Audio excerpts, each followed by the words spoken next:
Salutations, nous sommes le 10 avril, il est 2025, il est 16 heures quasi. On va regarder brièvement les prix, voir de la price action rapidement, d'accord? Sur le Nasdaq, sur l'SP500, sur le BTC. Je vais te montrer, je t'ai référencé toutes les datas sur les dernières taxes douanières. Je sais pas si j'ai bien fait, j'ai pris du temps. Parce que bon, pour les trouver comme ça, c'est assez difficile, hein. Je vais aller voir quelques images de ce fameux tableau présenté par Donald Trump. J'ai l'impression que j'ai perdu mon temps, hein, je te le dis sincèrement. Mais bon, je les ai référencés maintenant. Je te les présente et on va voir tous les secteurs qui peuvent être impactés. On va faire un parallèle avec justement ces prémices de taxes douanières de son premier mandat, Trump.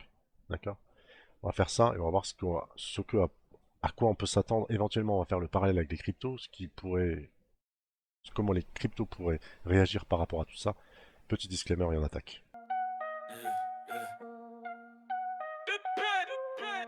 Le futur, c'est maintenant. Donc, on est parti. Je t'ai mis ici tous les événements forts de ces dernières années. L'avènement de Trump, c'était le 20 juillet 2000, 20 juillet, 20 janvier 2017. On avait les débuts de taxes douanières, surtout cette zone de 2018-2019. D'accord, on a eu cette baisse, tu vois. Voilà, avec des taxes qui étaient beaucoup plus fortes. Après, on a eu le Covid, l'Ukraine avec une tendance baissière, la guerre en Ukraine, tendance baissière plus lente. Et maintenant, mouvement fort, mouvement baissier fort, avec l'avènement de cette guerre commerciale. D'accord? Tu regardes ici à peu près. Qu'est-ce qu'on peut dire déjà? Déjà, les premiers mouvements de prix, dans un premier temps, court terme, sont des mouvements de panique, des mouvements de volatilité forts. D'accord? C'est propice pour du trading court terme. Ok. Mais concernant justement les investissements plutôt long terme, on peut voir que ça reste de la volatilité et éventuellement des opportunités. Polarité positive, donc on a ici la pure analyse de prix, price action. Ici, l'ancienne résistance sur SP500, on est venu réagir quasi dessus.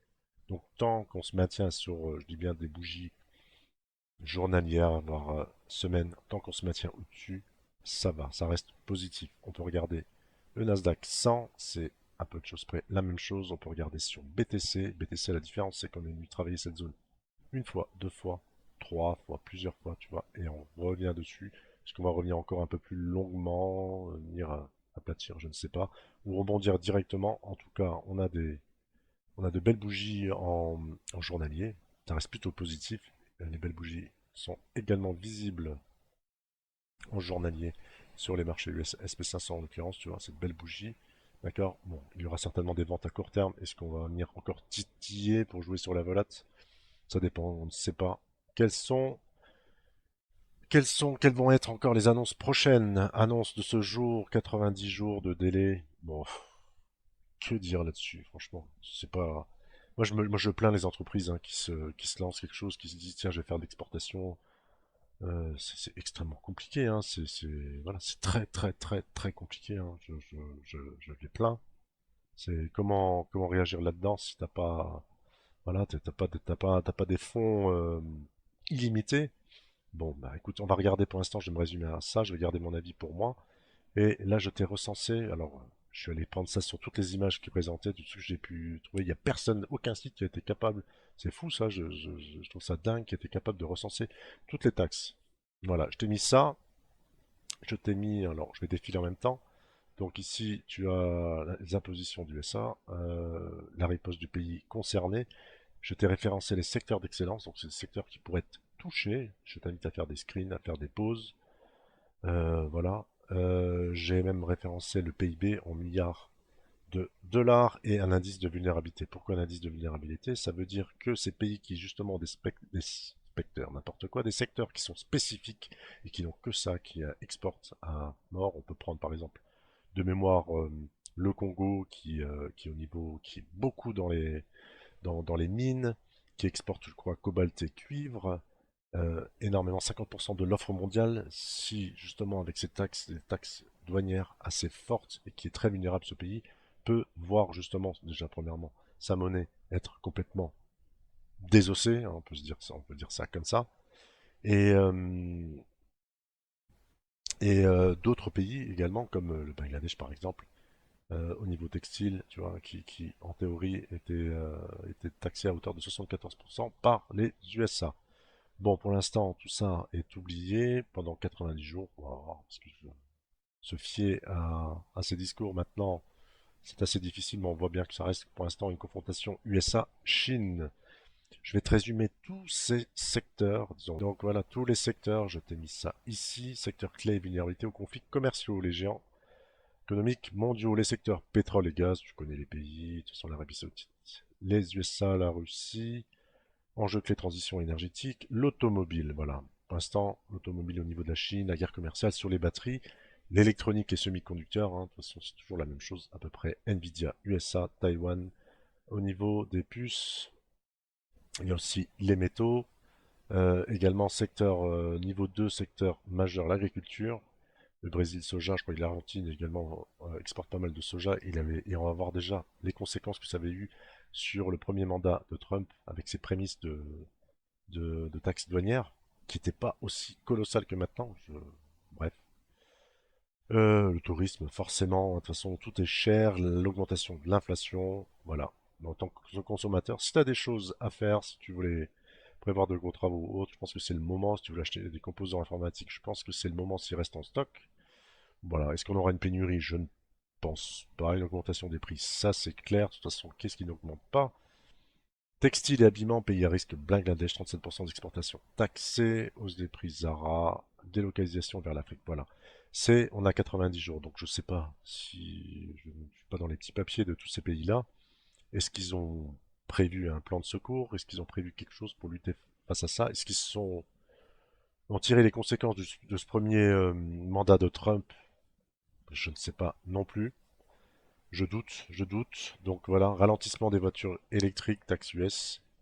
Augmentation, bah voilà, tout ce qui est cacao, café, cacao, c'est quels sont les pays? Côte d'Ivoire, Éthiopie. Il y avait un autre exportateur, je ne sais plus, j'ai oublié, le chocolat. Voilà. Bon, on n'est pas à l'approche de Noël, mais on est à l'approche. On est à Pâques. Mais l'augmentation, de toute façon, pour être anticipé, semi-conducteur Taïwan. Stratégie de survie de ces pays. Bangladesh passe du textile à la pharmaceutique. D'accord. Et des accords. Voilà, des accords dont les divers continents, certainement, va être scellés, vont profiter de ces 90 jours pour voir ce qu'il en est. Mais bon, est-ce qu'ils vont se baser sur le dernier mandat? Voilà, c'est ça. Ça devient stratégique, ça devient compliqué. Scénario noir, deux secteurs qui s'effondrent, textile et électronique par exemple. Voilà. Scénario vert, relocalisation. Est-ce qu'ils en ont les moyens? Et qui acceptent justement les augmentations. Trois secteurs les plus taxés en 2025 pourraient être le textile, l'électronique et l'agroalimentaire. Voilà, on table sur une augmentation de plus 15%. Que faire? Recommandation clé, entreprise, multiplier les fournisseurs. Voilà, bah, tant pis, on se passe des Américains, et puis c'est tout, hein. Donc ça va être très très difficile dans un premier temps. Voilà, au moins une récession à moyen terme, une croissance, une absence de croissance, hein. Peut-être pas dire une décroissance, pas loin. Tu paieras ton iPhone plus cher, mais bon, pour l'instant, il y a 90 jours de battement et négociation en cours. Voilà, ça c'est la question à se poser pour les grosses boîtes, les grosses entreprises, relocaliser à prix d'or ou accepter des prix plus élevés. On va regarder maintenant, on va voir ce qu'il en était au précédent, justement, à la précédente guerre commerciale. Donc on a eu marché boursier en turbulence, hein, c'était donc, on a pris 2018, impact clé. Secteur touché, donc SP500 forcément, moins 6 mars 2018, moins 10 décembre 2018. Secteur touché, donc la tech comme d'hab, l'auto forcément, la Chine et l'agriculture, le soja.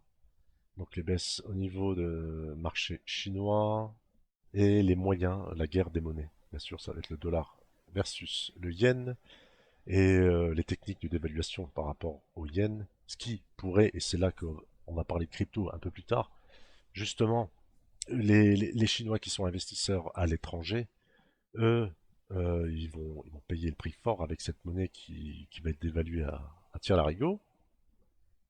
Et également, il faut savoir que précédemment, on avait eu la fin des baisses des taux en 2019. On avait eu, par rapport à la Fed. La Fed, prochainement, c'est le 6 et 7 mai de mémoire. Aussi une réunion en juin. D'accord? Donc, on se rappelle, on avait un dollar qui était relativement fort au début de la crise commerciale, Fed qui baisse ses taux en 2019 par rapport à cette situation plutôt récessive, on va dire. Et justement, suite à ça, on avait à cette baisse des taux, on avait un dollar qui avait commencé à faiblir. La Chine qui dévalue, c'est ça, c'est sa technique number one. Et surtout, là, je te parlais des devises plutôt faibles de ces pays vulnérables, crash moins 40%. Quel est le rapport avec les cryptos? Quel est l'intérêt pour les cryptos? C'est que justement, perte de confiance en la monnaie locale, euh, ces investisseurs chinois qui sont également investis à l'étranger et qui payent cette dévaluation pour, pour l'intérêt de pouvoir tenir face à ces taxes, de pouvoir continuer à exporter, que la Chine exporte beaucoup, voilà, fuite de ces capitaux. Et ils seraient susceptibles de passer par quoi? Bah, des stablecoins ou éventuellement de diversifier et de passer d'utiliser les cryptos ou certaines cryptos et surtout BTC comme éventuellement comme valeur refuge. Maintenant, on n'en est plus dans le cas de 2018 où on était justement sur la fin de ce bull run exceptionnel 2017. Les cryptos ont pris de la maturité. Voilà, pays émergents en danger. D'accord, dépendance aux importations, pétrole, nourriture, inflation explosive. On parle de la Turquie là, mais il y a d'autres pays, l'Argentine, trop de soja, l'Afrique du Sud, qui trop de mines, tu vois. J'ai vraiment simplifié à fond la caisse. Les investisseurs partent, monnaie se casse la gueule, les prix explosent, crise sociale.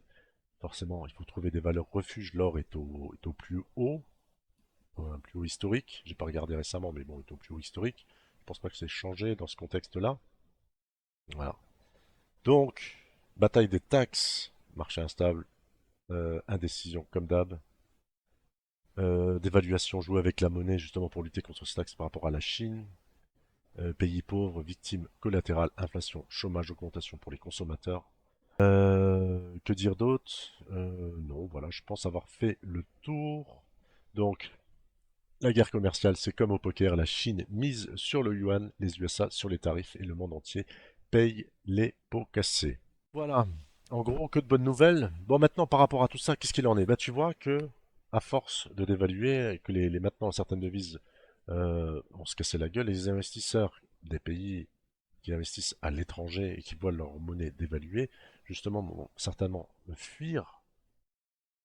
À un moment donné, si ça continue, si on répète le scénario du premier mandat de Trump, de 2018-2019, qu'est-ce qu'ils vont faire? Bah, ils vont aller dans d'autres valeurs refuges, l'or étant au taquet. Bon, après, ça peut être une valeur refuge, le BTC par exemple, ou d'autres cryptos. Qu'est-ce qu'on peut voir également? C'est que au niveau de cette volatilité sur les marchés, ils vont certainement passer. Il va y avoir un système de régulation pour justement éviter ces fuites de capitaux par les pays. Je doute que la Chine laisse sortir leurs investisseurs comme ça, tu vois. Donc, concernant ces fuites de capitaux, donc l'utilisation des DEX, d'accord, plutôt que des plateformes centralisées. Bien sûr, les plateformes centralisées ne laisseront pas faire ça, donc on va avoir une guerre entre les plateformes centralisées, et on l'a déjà vu avec ces pseudo-attaques groupées entre CT d'hyperliquide. Déjà les prémices, de déceler les failles, éviter que les DEX prennent de l'ampleur. Quoi d'autre? Justement, la cybersécurité, quand on a toujours on n'a pas de guerre physique, d'accord? On ne fait pas la guerre sur le sol hypothétiquement son ennemi, son adversaire du moment. Euh, on a commencé à faire la guerre économique au niveau en jouant sur les devises, en jouant sur des taxes, en jouant sur le commerce. Maintenant, après, à distance, il y a quoi? Justement, la sécurité, la cybersécurité. Donc voilà, c'est aussi des secteurs clés en rapport avec les cryptos. Quoi d'autre aussi? Le minage de crypto. Forcément, bah, après augmentation des coûts, je doute qu'à la consommation, on ait une baisse au niveau des énergies, pétrole, électricité ou autre. Donc pour les mineurs de crypto, c'est pareil, encore peut-être une délocalisation à prévoir ou un abaissement de l'intérêt pour le mining ou le mining à grande échelle, à type industriel. Euh, Aussi la rupture des puces. Voilà. Moi je dis rupture. Forcément, il y a une chaîne d'approvisionnement et quand on s'attaque à un maillon de la chaîne, c'est toute la chaîne qui en dépend. Donc au niveau de tout ce qui est composants informatiques, voilà, ça va être augmentation des prix, et par la suite on verra, mais une éventuelle pénurie, et ce qui pourrait limiter la course à la puissance de calcul. C'est ce qui est très important pour la croissance maintenant. On a une forte demande en intelligence artificielle, et donc une forte demande en puissance, forte demande en puissance de calcul, et qu'on n'a pas les machines pour se mettre en face, pour donner de l'offre à cette demande forte, ben à un moment donné, il va y avoir un problème quelque part, au niveau justement de cette croissance, au niveau de l'intelligence artificielle. Il y a encore un secteur aussi qui pourrait en profiter. Et justement, principalement l'intelligence artificielle, le cloud mining, stockage, qu'est-ce qu'il y a d'autre? Aussi tout ce qui est en rapport avec la location de puissance de calcul. Vastai, qu'est-ce qu'il y a d'autre? Chlore de mémoire, euh, Tao, je sais pas s'il en fait. Enfin bon, toutes ces cryptos-là qui étaient à la rue il y a encore pas si longtemps et qui pourraient sortir du lot. Voilà, ça, ce sont des pistes. De toute façon, c'est encore trop tôt, mais c'est pas mal d'anticiper, d'avoir tout ça. Je voulais t'informer de, de toutes ces activités, tous ces secteurs qui pourraient être mis à mal ces prochains temps. En tout cas, pour ma part, ça reste là, voilà, dans un premier temps. On va voir ce qu'il en est. Il y a des points, je les ai donné les points clés à surveiller, à regarder. Et après, une fois qu'on aura ce mouvement de panique qui sera un peu passé, on va voir avec les annonces. Qu'est-ce qu'il en est? Bon, ça va être compliqué, hein. On peut pas se fier à des annonces pour prendre des décisions au niveau des investissements. Voilà. J'espère que ça te convient. C'est pas Il y a beaucoup de choses à raconter. Énormément de choses à raconter. J'essaie de faire le plus court possible pour essayer de pas te saouler. C'est pas non plus un domaine, mais bon, un domaine c'est pas mon domaine de prédilection. Mais après, j'ai assez de logique et tout pour essayer de faire ça, de vulgariser et de pouvoir nous permettre de nager dans ces eaux troubles du moment. Allez, je te souhaite une bonne journée, je te dis à bientôt. Ciao. Blockchain, blockchain, entre nous c'est carré. Toi t'es mon œil et mon trésor bien gardé. Crypto love, ça fait ding ding. Si t'es pas près, dégage ici.